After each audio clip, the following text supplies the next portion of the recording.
They say there's a bed and breakfast hidden deep in the forest, but not everyone can find it. Stillwater House appears only to those who need it most, those at the edge of change, those ready to see their life differently. And if you don't need what it has to offer, you'll never even know it was there. Somewhere deep in the forest, there is a place not everyone can find. This is the story of a man who could not forgive himself. David Carter had learned how to live his life quietly, not peacefully, just quietly. His home was orderly. He had been divorced for many years. His days were predictable. But every night, his mind returned to the same moment. An argument, a door closing, words spoken too quickly and never taken back. His son had left that night, not gone from the world, but gone from him. Years had passed. His son had built a life elsewhere, a family, a child of his own, a grandson. A little boy who would never know his grandfather, because David believed he had pushed his son away. Because in his mind, everything was his fault. And he carried that weight, day after day, year after year. One afternoon, without much thought, David picked up his keys and left. He kept a small overnight bag in the trunk, something he had packed years ago, for nights when home felt too quiet. No destination, just movement. The road stretched ahead, then slowly changed, until a soft glow appeared.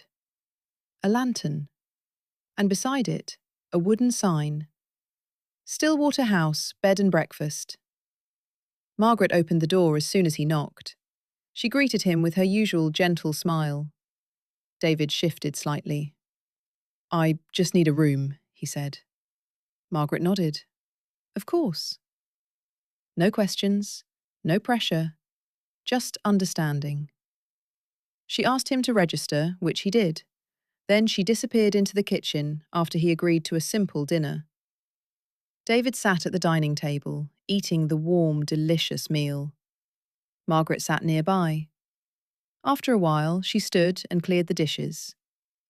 When she returned, she placed a tea set by the fire and said softly, "Please join me for a cup of tea." David didn't answer, but he moved to the chair across from her. Warm, simple, comforting. Something inside him stirred. His guarded silence began to soften. After the second cup of tea, he began to smile and talk. Margaret was easy to speak with. She seemed to understand without asking too much. "You've been carrying something for a long time," she said gently. David nodded, but did not go into detail. Instead, he asked if he could step outside before going to his room. "Of course, David," she said. "The gardens and the stream are lit with lanterns. Go and enjoy the tranquility." He followed the path behind the house. The forest was still, the air cool, and there, the stream. Lanterns glowed softly along the water. David stood at the edge. "I should have stopped him," he whispered. The water moved gently. Then a voice, soft, familiar. "You didn't know it would be the last time?" David froze. "I would have come back." Tears filled his eyes. "I was just angry, not gone." David shook his head.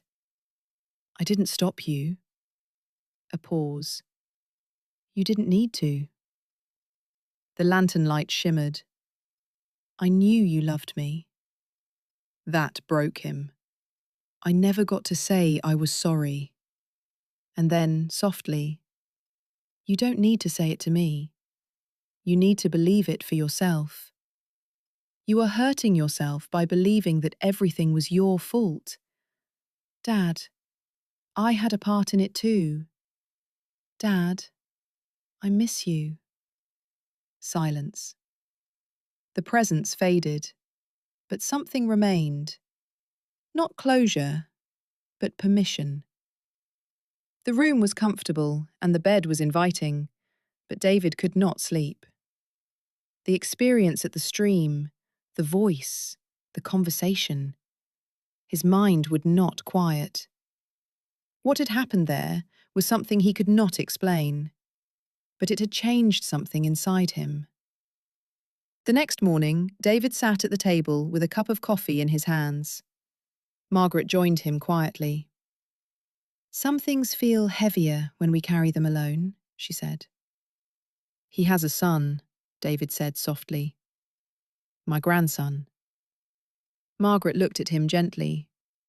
"And you've never met him?" David shook his head. "I looked him up, years ago. He was holding my son's hand." A pause. "I didn't think I belonged in that life." Margaret's voice softened. "Sometimes we don't reach out because we're waiting to be forgiven." She glanced toward the desk. "And sometimes the other person is waiting too." "There's a telephone," she said. David stood at the desk. His hand hovered. Then he dialed. The phone rang. "Hello?" David closed his eyes.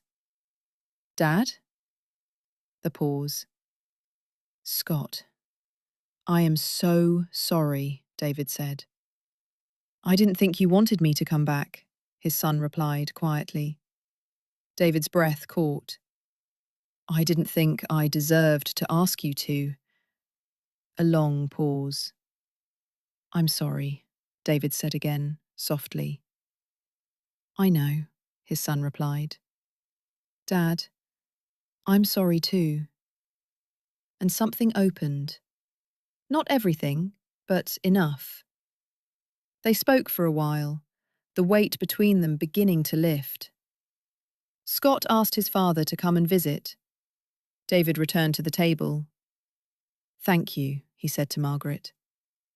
"My pleasure," she smiled. They said goodbye. David stepped outside. He headed straight to his car and placed the bag back in the trunk. Then he turned to say goodbye and thank you. He stood there for a moment, watching the house. And then it disappeared. Stillwater House was gone. Only trees, a vacant clearing, and the quiet sound of the stream. David stood there, mesmerized by everything that had just happened. Questions began to rise within him. Stillwater House was magical. Margaret was real, but who was she?